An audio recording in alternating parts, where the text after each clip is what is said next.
So getting the Ferrari engine mounted in the S13 cart, and we've had to do way more cutting already than we were planning to. So far you can see how much we've cut, and it's basically the entire firewall behind the engine. And then I'm also gonna have to cut the bottom of this cowl tub area to let the engine sit a little bit further back. And that's just so this rear sump oil pan can get behind the steering rack right there and sit down onto it a lot better.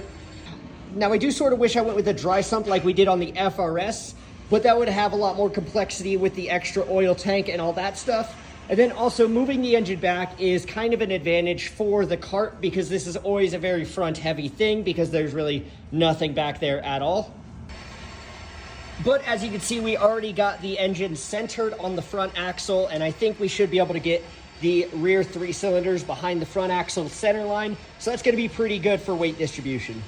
And then on the CDO9, we're gonna have a shift relocation that actually goes into this service cover rather than in the factory position back here, or even in the factory relocated position, which sits about like here.